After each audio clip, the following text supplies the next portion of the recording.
तो यदि कोई इस उम्मीद से देख रहा है या यहां आया है तो मैं आपको आश्वस्त करना चाहता हूं कि आपको नाउम्मीदी हाथ लगेगी। इस बहस में बहुत ज्यादा धार्मिक प्रतीकों के इस्तेमाल को लेकर भी ये दोनों लोग जो अभी आपको गंभीर दिख रहे हैं भले लोग हैं, कल शाम को चाय पर मिले थे, बहुत हंसी मजाक भी इनके बीच हुआ था और गलबैयां डालते हुए एक तस्वीर भी हुई थी। ये इस बात का प्रमाण है कि इंटरनेट पर जो हल्ला मचा हुआ है उसके मुकाबले ये दोनों लोग बहुत ही अच्छे शांत ढंग से बहस के लिए राजी हो गए हैं। ट्विटर की बातें ट्विटर तक सीमित, एलन मस्क आजकल उसको एक्स कहते हैं। और अब इस बहस की शुरुआत मैं इन विद्वानों का, हालांकि इनको परिचय की जरूरत नहीं पर हो सकता है, हमें पत्रकारिता में सिखाया जाता है कि नेवर अज्यूम, विज्ञान भी यही कहता है। मुफ्ती शमाइल नदवी साहब इस्लामिक विद्वान, शिक्षाविद हैं, कोलकाता के वाहियान फाउंडेशन के संस्थापक हैं, लखनऊ की प्रतिष्ठित दारुल उलूम नदवतुल उलमा से ग्रेजुएशन किया है, सोशल मीडिया और सार्वजनिक मंचों पर अध्यापन और बौद्धिक कामों में सक्रिय हैं और इस समय इंटरनेशनल इस्लामिक यूनिवर्सिटी मलेशिया से पीएचडी कर रहे हैं। अच्छी बात यह है कि पढ़ाई के साथ साथ ट्रैवल ब्लॉग भी बनाते हैं। पेट्रोनस टावर के सामने का ब्लॉग हमने देखा। हमारे साथ जावेद अख्तर साहब हैं। जावेद अख्तर साहब कवि हैं, शायर हैं, गद्य भी लिखते हैं, फिल्मों के लिए संवाद लिखे हैं, गीत लिखे हैं। इससे इतर ये वैज्ञानिक सोच को लेकर या अपने डिक्लेयर्ड एथिज्म को लेकर भी मुखर रहते हैं और अपने तहीं रैशनैलिटी की बात करते हैं। देवियों और सज्जनों, डज गॉड एग्जिस्ट? इस सवाल का जवाब सब अपने अपने तहीं खोजने की कोशिश कर रहे हैं। कोई इसको गॉड डैम पार्टिकल की खोज बताता है, कोई गॉड पार्टिकल की खोज बताता है, कोई हिग्स बोसान की खोज बताता है, कोई ये सवाल जवाब तलाशने की कोशिश करता है कि मास एग्जिस्टेंस में आखिर आया कैसे, हुआ क्या था, सृष्टि के पहले, समय के पहले क्या था। और कोई ये कहता है कि ये सारी खोजें जिस मस्तिष्क में हो रही हैं प्रकृति के क्रम में, वो कैसे विकसित हुआ। मैं उम्मीद करता हूं कि हम आज इन बुनियादी सवालों के कुछ जवाब हासिल करने में कामयाब हूं। मैं सबसे पहले मंच पर आमंत्रित कर रहा हूं मुफ्ती शमाइल नदवी साहब को। आइए सर जी।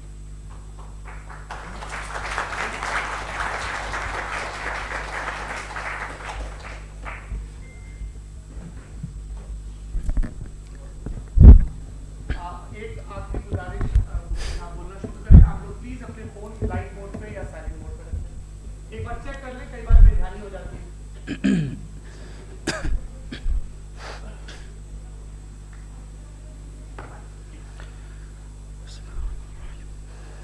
तमाम तारीफ़ें उस क्रिएटर के लिए जिसने इस यूनिवर्स को एक मकसद के तहत पैदा किया है।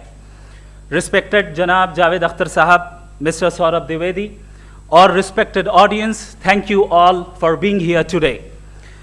आज की डिबेट में चूंकि हम बात करने वाले हैं डज गॉड एग्जिस्ट के टॉपिक पर, तो ये एक ऐसा टॉपिक है जिसके मुताल्लिक कोई भी डिसीजन लेने के लिए अलग अलग स्टैंडर्ड्स हो सकते हैं। लिहाजा डिबेट के शुरू में ये ज़रूरी है कि हम ये जान लें कि आज के इस टॉपिक में कौन सा स्टैंडर्ड सही होगा और कौन सा गलत होगा। सबसे पहला स्टैंडर्ड जिसे मैं समझता हूं कि हमारे रिस्पेक्टेड जनाब जावेद अख्तर साहब बड़ी तेज़ी के साथ उसकी तरफ लपकेंगे, वो है साइंस। जबकि साइंस दर हकीकत खुदा के एग्जिस्टेंस को डायरेक्टली साबित करने या उसके एग्जिस्टेंस को डिनाई करने के लिए स्टैंडर्ड नहीं बन सकती। और उसकी वजह क्या है, ये मैं नहीं कह रहा, ये वो लोग कह रहे हैं जो साइंस के एक्सपर्ट्स हैं। नेशनल एकेडमी ऑफ साइंस कहती है science doesn't have the processes to prove और disprove the existence of God. Why? क्योंकि साइंस का ताल्लुक एम्पेरिकल एविडेंस से है और एम्पेरिकल एविडेंसेस का ताल्लुक हमारे नेचुरल और फिजिकल वर्ल्ड से है, जबकि गॉड नॉन फिजिकल और सुपर नेचुरल रियलिटी है।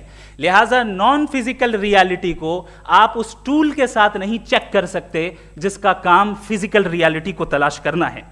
लिहाजा आज इस डिबेट में गॉड की एग्जिस्टेंस को साबित करने या उसे डिनाई करने में साइंटिफिक एविडेंस को एक्सेप्ट नहीं किया जाएगा।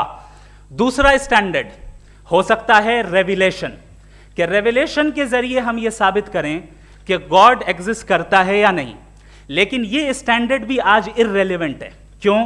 क्योंकि रेवलेशन मेरे नजदीक सोर्स ऑफ नॉलेज है, वैलिड सोर्स ऑफ नॉलेज है, लेकिन हमारे जावेद अख्तर साहब के नजदीक ये वैलिड सोर्स ऑफ नॉलेज नहीं है। लिहाजा आज की डिबेट में मैं एक भी एविडेंस किसी भी मजहबी स्क्रिप्चर से नहीं दूंगा, ताकि जावेद अख्तर साहब के लिए वो अनएक्सेप्टेबल ना हो।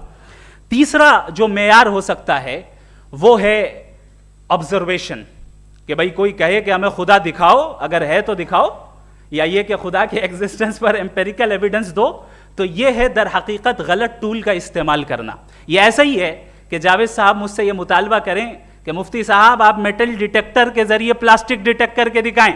अब चूंकि प्लास्टिक डिटेक्ट नहीं हो पा रही है, लिहाजा plastic does not exist. No, you are using the wrong tool. इस टूल से प्लास्टिक को डिटेक्ट नहीं किया जाता।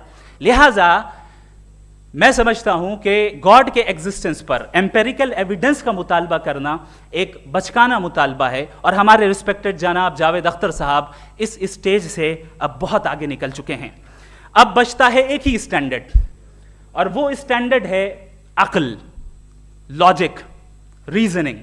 और यही वो स्टैंडर्ड है जिसके तहत गॉड की एग्जिस्टेंस को साबित किया जाएगा या गॉड की एग्जिस्टेंस को डिनाई किया जाएगा। लेकिन चूंकि ये बहुत इंपॉर्टेंट और सेंसिटिव टॉपिक है, इसलिए लॉजिकल आर्ग्यूमेंट भी ऐसा होना चाहिए जो डेफिनेटिव हो, इनडेफिनेटिव ना हो, जो 2 और 2 4 की तरह बिल्कुल वाजे हो, जिसे लॉजिकली रिजेक्ट करना पॉसिबल नहीं हो। फॉर एग्जाम्पल हम कहें हमारे रिस्पेक्टेड मिस्टर सौरभ साहब, ये एक इंसान है और तमाम इंसान कॉन्शियस बीइंग है, लिहाजा नतीजा क्या निकला, हमारे सौरभ साहब भी कॉन्शियस बीइंग है। क्या ये इनडेफिनेट आर्ग्यूमेंट है या डेफिनेट आर्ग्यूमेंट है? ये डेफिनेट आर्ग्यूमेंट है। ये 2 और 2 की तरह वाजे है, इसमें किसी तरह जो है लॉजिकली इसको रिजेक्ट नहीं किया जा सकता। तो अगर आज हमारे जावेद अख्तर साहब ऐसी कोई अकली दलील और लॉजिकल एविडेंस दें खुदा के ना होने पर जो डेफिनेट भी हो, तो मैं ये ऐलान करता हूं कि यकीनन मैं उस एविडेंस को कबूल करूंगा और उस पर गौर करूंगा। लेकिन साथ में यह भी ऐलान कर देता हूं प्रेडिक्शन के तौर पर कि ऐसा कोई डेफिनेट आर्ग्यूमेंट कोई नहीं पेश कर सकता। दलील हम देंगे और डेफिनेटिव दलील देंगे, लॉजिकल दलील देंगे, ऐसी दलील देंगे जो एंटायर एथिस्टिक वर्ल्ड उसे रेफ्यूट नहीं कर सकती। चलें अब हम एक एग्जाम्पल सोचते हैं, एक सिनेरियो, सिंपल सिनेरियो, तमाम ऑडियंस से गुजारिश है, हम और आप एक आइसोलेटेड आइलैंड पर हैं, ऐसा आइलैंड जहां पे हमसे पहले कोई कभी नहीं गया। चलते चलते आपके सामने अचानक आपने देखा एक पिंक कलर की बॉल पड़ी हुई है। सबसे पहला सवाल आपके जहन में क्या आएगा कि ये बॉल यहां क्यों आई, कैसे आई, ये पिंक कलर की ही क्यों है, कोई और कलर भी हो सकता था, ये इसी शेप में क्यों है, कोई और शेप भी हो सकता था। नेचुरली आप इस तरफ पहुंचेंगे कि कोई ना कोई है जिसने इन स्पेसिफिक प्रॉपर्टीज के साथ इस बॉल को बनाया है और यहां पे रखा है। चूंकि आप जानते हैं कि ये जो बॉल है इसका एग्जिस्ट करना जरूरी नहीं है, ये एग्जिस्ट कर भी सकती थी, नहीं भी कर सकती थी, और एग्जिस्ट करना ही था तो किसी और फॉर्म में करती, किसी और कलर में करती। अब आप इस बॉल को एक्सपैंड करते चले जाएं, एक्सपैंड करते चले जाएं, एक्सपैंड करते चले जाएं, यहां तक कि ये बॉल यूनिवर्स के साइज की हो जाए। बताइए कि क्या साइज के बढ़ जाने से सवाल बदल जाएगा? हरगिज नहीं बदलेगा। अभी भी सवाल रहेगा ये यूनिवर्स कहां से आया, इन स्पेसिफिक प्रॉपर्टीज के साथ कहां से आया, क्यों आया, किसने बनाया, यह सवाल उस वक्त भी वैलिड रहेगा। लेकिन यह सवाल अगर हम जनाब जावेद अख्तर साहब से करें तो चूंकि इनका वर्ल्ड व्यू एथिस्टिक है, और सिर्फ इनका नहीं, मतलब जितने भी एथिस्ट हैं और एथिस्टिक वर्ल्ड व्यू को रखने वाले से अगर आप ये सवाल करें कि ये यूनिवर्स कहां से आया, तो इनका जवाब या तो आर्ग्यूमेंट फ्रॉम इग्नोरेंस होगा या डॉगमेटिक होगा। या तो ये कहेंगे कि मुझे नहीं पता कि ये कहां से आया, लिहाजा गॉड डज नॉट एग्जिस्ट, ये आर्ग्यूमेंट फ्रॉम इग्नोरेंस है, या ये कहेंगे कि ये यूनिवर्स खुद ब खुद बन गया। इसका मतलब ये है कि उस बॉल को भी खुद ब खुद बन जाना चाहिए, लेकिन बॉल के ताल्लुक से ये एक्सप्लेनेशन एक्सेप्ट नहीं की जाएगी कि ये खुद ब खुद बन गई, लेकिन यूनिवर्स के ताल्लुक से कर दिया जाएगा। इसे हम दूसरे अल्फाज में डॉगमा भी कह सकते हैं। दूसरी चीज, हमारे जावेद अख्तर साहब जरूर गॉड ऑफ गैप्स की मिसाल भी जरूर देंगे, और मिसाल देंगे कि पहले ज़माने में बिजलियां कड़कती थी तो लोगों ने किसी एक खुदा की तरफ, और बारिश होती थी तो दूसरे खुदा की तरफ मंसूब कर दिया, उनके पास दलील नहीं थी। यह हमारा वर्ल्ड व्यू है ही नहीं, यह हमारा वर्ल्ड व्यू है ही नहीं, क्योंकि नेचुरल फिनोमेना के प्रोसेस की इंटरप्रिटेशन को जान लेने से यह कहां से साबित हो गया कि गॉड एग्जिस्ट नहीं करता है। इस पर मैं इंशाअल्लाह अभी आगे बात करूंगा। आप हजरात ये भी देखेंगे, और मैं ये एक्सपेक्ट करता हूं कि हमारे रिस्पेक्टेड जनाब जावेद अख्तर साहब जरूर इमोशनल आर्ग्यूमेंट्स भी देंगे, जो कि एक लॉजिकल फेलेसी है जब बात आती है ट्रुथ को डिसाइड करने में। क्यों?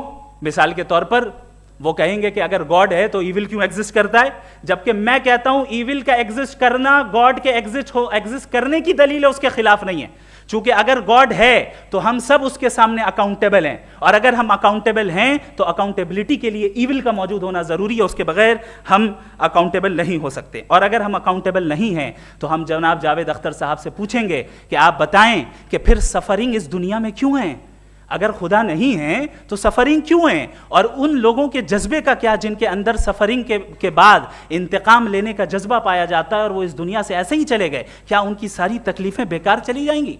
अब आ जाएं उसी एग्जाम्पल की तरफ कि बॉल, मुझसे अगर कोई पूछे इस बॉल को किसने बनाया और या इस एक्सपेंडेड बॉल को किसने बनाया, मैं कहूंगा कि चूंकि ये यूनिवर्स और इस यूनिवर्स की तमाम चीजें कॉन्टिंजेंट हैं। कॉन्टिंजेंट होने का मतलब ये होता है कि जो अपने एग्जिस्टेंस पे किसी के ऊपर डिपेंड करती हो, तो जाहिर है ये यूनिवर्स कॉन्टिंजेंट है। और अगर कोई चीज कॉन्टिंजेंट नहीं है तो मैं रिक्वेस्ट करूंगा कि मुझे दिखा दें कि कौन सी चीज यूनिवर्स में कॉन्टिंजेंट नहीं है, हम भी जरा गौर कर लें और हम भी देख लें।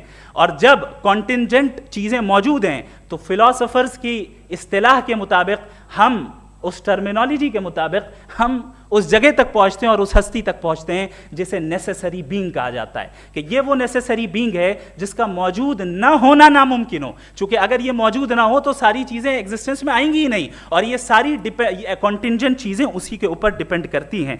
अब अगर आप ये सवाल करते हैं कि फिर उस हस्ती को किसने बनाया, फिर उसका कॉज क्या है, फिर उसका कॉज क्या है, फिर उसका कॉज क्या है, और एंडलेसली चले जाएं, इसे हम कहते हैं इन्फिनिट रीग्रेस ऑफ कॉजेस, जो कि लॉजिकल फेलेसी है। कॉन्सेप्चुअली इन्फिनिटी पॉसिबल है। मिसाल के तौर पे न्यूमेरिकल्स 1 2 3 गिनते चले जाएं, इन्फिनिट नंबर्स हैं। मैं कॉन्सेप्चुअली बात नहीं कर रहा, प्रैक्टिकली रियलिटी में साबित करके दिखाएं कि infinite regress of causes possible हैं या नहीं। अगर पॉसिबल हैं तो हम मान लेंगे, मिसाल दे दें, और पॉसिबल नहीं है तो एक ही ऑप्शन बचता है जिसे हम कहते हैं नेसेसरी बीइंग। ऐसी नेसेसरी बीइंग जो इंडिपेंडेंट है, क्योंकि अगर वो डिपेंडेंट हुई तो वो नेसेसरी नहीं रहेगी। ऐसी इंडिपेंडेंट बीइंग जो इटर्नल है, अगर वो इटर्नल नहीं होगी, उसकी बिगिनिंग होगी तो वो खुद कॉन्टिंजेंट है। ऐसी बीइंग जो पावरफुल है, क्योंकि कॉन्टिंजेंट को एक्चुअलाइज करने के लिए पावर चाहिए। ऐसी बीइंग जो इंटेलिजेंट है और नॉलेजेबल है, क्योंकि ये यूनिवर्स स्पेसिफिक फॉर्म और स्पेसिफिक लॉज ऑफ नेचर के तहत प्रिसाइजली चल रहा है।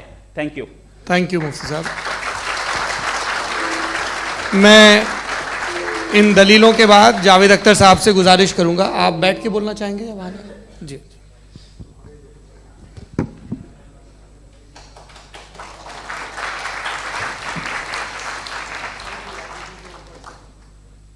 पहले तो मैं मुफ्ती साहब को एक अच्छी खबर देना चाहूँगा कि मेरी नॉलेज साइंस के बारे में बड़ी मामूली है, तो आप फिक्र ना करें उसकी, लेकिन कुछ कॉमन सेंस है मुझ में।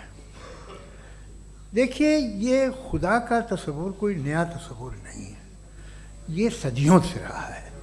ये कुछ रिलीजन 3000 साल पुराने होंगे, 4000 साल पुराने होंगे, लेकिन इंसान कोई 10,000 12,000 साल से एग्जिस्ट करता है होमोसेपियन की शक्ल में, और हमेशा कुछ ना कुछ मज़हब रहे। ये मज़हब जाहिलों के नहीं थे, ये मज़हब एक ऐसी ग्रीक सोसाइटी के थे जहाँ बड़े बड़े फिलोसफर्स पैदा हो गए।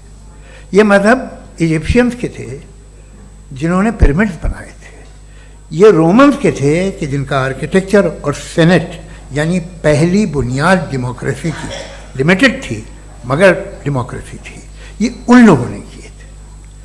तो इनका जो जुपिटर था, रा था, ज़्यूस था, उन्हें उस पर इतना ही एतमाद था जितना आज किसी मजहबी आदमी को अपने खुदा पे होगा। क्रिश्चियनिटी आने से पहले यूरोप में एक मज़हब था, जर्मेनिक रिलीजन। उसका एक खुदा था, उसकी एक बीवी थी, उसके 2 बेटे थे, एक बेटी थी। फिर जर्मनी में जब यूरोप में क्रिश्चियनिटी आई तो वो खुदा, उसकी बीवी और पूरे ख़ानदान चला गया। तो हमने, अगर हम हिस्ट्री देखें तो खुदा जो है वो ज़्यादातर फ़ानी है, वो हमेशा रहे नहीं। और वो जो लोग इन्हें मानते थे उनको आप कहें वो तो जाहिल थे, उन्हें तो कुछ पता ही नहीं था, ऐसा नहीं है। वो अपने वक्त में बड़े काबिल लोग थे और अपने वक्त में उन्होंने बड़े बड़े काम किए हैं, फिलोसफर्स थे, साइंटिस्ट थे, लेकिन उनका मजहब कहाँ गया, उनके खुदा कहाँ गए? आज जो खुदा हैं दुनिया में लोग उन्हें मानते हैं। आपको क्या मालूम कि कितने बरसों के बाद क्या होने वाला है? हम यूरोप में देखते हैं तो चर्च खाली हैं। तो वक्त के साथ चीज़ें बदलती हैं। जहाँ तक इसका ताल्लुक है मजहबों का, हर मजहब आपसे एक चीज़ मांगता है, फेथ। ये फेथ क्या चीज़ होती है? What is the difference between faith and belief? ये तो बहुत ही अहमखाना बात होगी कि कोई आदमी कहे साहब अगर खुदा है तो मुझे दिखाइए। ये तो जाहिलाना बात हुई। मैंने तो नॉर्थ पोल नहीं देखा है, मगर मैं मानता हूँ कि नॉर्थ पोल है। मैं क्यों मानता हूँ? इसलिए कि अगर ये दुनिया राउंड है तो उसका कोई टॉप होगा। कुछ लोग हैं जो वहाँ गए भी हैं, कॉमन सेंस कहता है कि ऐसा होगा, सबूत है, गवाह है, रीज़न है। तो ये मेरा फेथ नहीं है।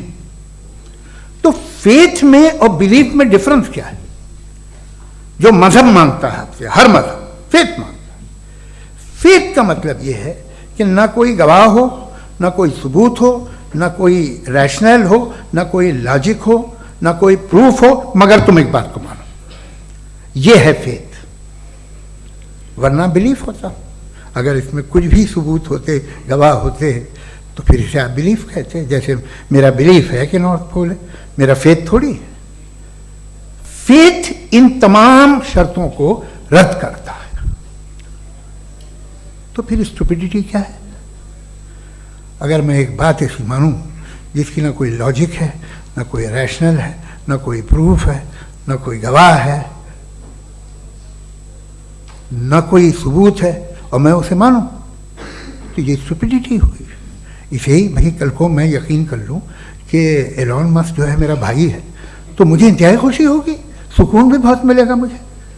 लेकिन और कहे भाई क्यों मानते हो, क्या सबूत है भाई, वो तो अमेरिकन है और तुम तो इंडियन हो, वो तो नस्ल लगे, तुम्हें कभी मिले भी नहीं।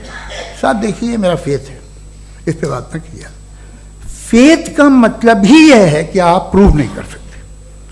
अगर आप प्रूव कर सकते हो तो फेथ की जरूरत ही नहीं, फिर तो आप बात करेंगे, आप कितनी बहस कर लीजिए।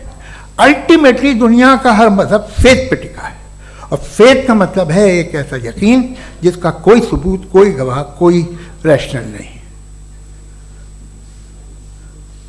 अब आप ये कहें, क्या आप ये क्यों कह रहे हैं कि साहब ये कायनात किसने बनाई? कमाल ये है कि आपने बताया कि एक आइलैंड पे गए और एक बॉल देखी। आपने ये नहीं कहा कि आइलैंड किसने बनाया, आपको सिर्फ बॉल पे हैरत हुई। हमने आइलैंड पे हमने हैरत नहीं की, होते हैं आइलैंड। इसी तरह ये आइलैंड है, सितारे, ये गैलेक्सीज, ये सब आइलैंड हैं, खला में। हम उन्हें टेकन फॉर ग्रांटेड लेते हैं, हम पूछते नहीं किसने बनाए। आपने जजीरे के बारे में भी नहीं पूछा है। मेरी पैदाइश कैसे हुई? क्या मैं प्लान पैदा हुआ था? I was plan to be born, या एक लकी स्पर्म था जो किसी एक से चिपक गया? मेरी पैदाइश रैंडम। और इंसाफ जिसे आप कहते हैं, इंसाफ का तो नेचर से कोई वास्ता ही नहीं है। जो आप कहते हैं कि एक दिन इंसाफ मिलेगा, इंसाफ is a human concept. Nature में कोई इंसाफ नहीं। अगर शेर हिरन को खा जाता है तो उसे कोई सजा नहीं मिलती। अगर एक आंधी आती है और हरे भरे पेड़ों को उखाड़ के फेंक देती है तो आंधियों की जेल नहीं होती है। नेचर में इंसाफ नहीं, इसलिए मुझे नेचर को इंसाफ की जरूरत भी नहीं। नेचर तमाम एक है। अब हम कहें कि साहब ये देखिए जो मैंने खाना खाया था, ये मेरी आंख तो नहीं यूं कर दिया उसे, तो इसे सजा मिलनी नहीं। वो सिस्टम है, ऐसे ही चल रहा है। नेचर बगैर इंसाफ के है। इंसाफ इज अ ह्यूमन कॉन्सेप्ट। तो जो आपसे कहता है कि मैं तुम्हें इंसाफ दूंगा, वो इंसानी जहन की पैदावार है। ये नेचुरल है ही नहीं, ये आसमानी है ही नहीं, नेचर का तस्वुर, इंसाफ का तस्वुर। भाई आप साथ मिलते हैं, अब आप लेफ्ट हैंड ड्राइव कर लें, ये क्या है? तमाम सच, तमाम नेकी, तमाम शराफत लेफ्ट हैंड ड्राइव है। वरना क्या होगा, या तो आप क्रॉस कर देंगे, आपका एक्सीडेंट हो जाएगा, या आप किसी को मार देंगे, या ट्रैफिक जैम हो जाएगा। झूठ, बेईमानी, रिश्वतखोरी, ये तमाम जो है driving on the wrong side है, इसके ऊपर कुछ नहीं।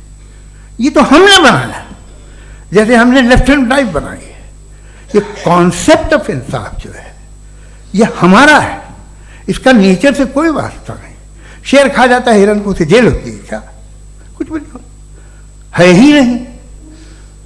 तो ये जो दुनिया के रिलीजन प्रॉमिस करते हैं आपसे इंसाफ, इसी से मालूम होता है कि ये मैन मेड है। ये तसव्वुर कहीं और का है ही नहीं। जो नेचर है, कुछ लोग कहते हैं नेचर ही खुदा है, तो नेचर में तो इंसाफ नहीं कहीं। और आप वादा कर रहे हैं कि तुम्हें मरने के बाद इंसाफ मिलेगा। मुझे अगर मिलेगा तो मैं बहुत खुश होऊंगा, लेकिन मैं यकीन नहीं कर पाता हूं, इसलिए कि मैं फेथ नहीं पैदा कर सकता। The very fact that religions demand faith, इसका मतलब है कि उनके पास जस्टिफिकेशन नहीं है। अच्छा साहब, फिर रिलीजन अगर मॉडरेशन में है, कोई सा भी नहीं, वो आप में कुछ खूबियाँ भी पैदा करता होगा, देखिए उससे ये फ़ायदा है, वो फ़ायदा है। अल्कोहल जो है वो ज़्यादातर दवाओं में यूज़ होती है, और एक सर्वे किया गया था अमेरिका में कि लॉन्जिटिविटी किन लोगों की है। तो एक तरफ वो लोग थे जो शराब पीते ही नहीं थे, और एक तरफ वो थे जो एक बोतल शराब रोज़ पीते थे। सबसे ज़्यादा लंबी उम्र उनकी है जो 2 पैक नाप के शराब पीते हैं और खाना खाते हैं। मगर हम शराब को बुरा समझते हैं, मैं भी बुरा समझता हूँ। क्यों? ऐसा होता नहीं। कुछ चीज़ों में आदत होती है कि वो बढ़ती है। आज तक में एक आदमी दूध पीता है, आप 10 साल बाद भी मिलेंगे तो एक ही गिलास पीता होगा। ऐसा नहीं होता, सुबह से दूध पीता रहता है। मिल्कोहलिक मैंने नहीं देखे, अल्कोहलिक होते हैं। ये टेंडेंसी है मजहब की कि वो बढ़ता है, जैसे कैंसर बढ़ता है, जैसे शराब बढ़ती है। कुछ लोग होंगे जो उसे सही तरह से यूज़ करते हैं। मुझे यकीन है कि हमारे मुफ्ती साहब भी उनमें से एक, इनसे बहुत खुशी हुई मुझे इनसे मिलकर। लेकिन कितने लोग हैं कि आज आप देखते हैं दुनिया में जो तबाहियाँ हैं, इनमें कितना हाथ है उन लोगों का जो बिलीवर कहते था मजहब ये नहीं कहता, ना कहता होगा, मगर जब ये मजहब पीते हैं तो ऐसे बिहेव करते हैं। थोड़ा सा अगर हो तो शायद बहुत अच्छी बात, लेकिन शराब थोड़ी सी नहीं रहती, उसमें टेंडेंसी है। पहले थोड़ा सा अगर 2-3 कैंसर के सेल हो ना बॉडी में तो आदमी स्लिम रहेगा, लेकिन वो 2-3 सेल नहीं रहते, वो मल्टीप्लाई होते हैं। जावेद साहब, टाइम पूरा हो गया। टाइम हो गया, तो बस बात खत्म हो गई। अच्छा, मुझे कुछ और कहने को था।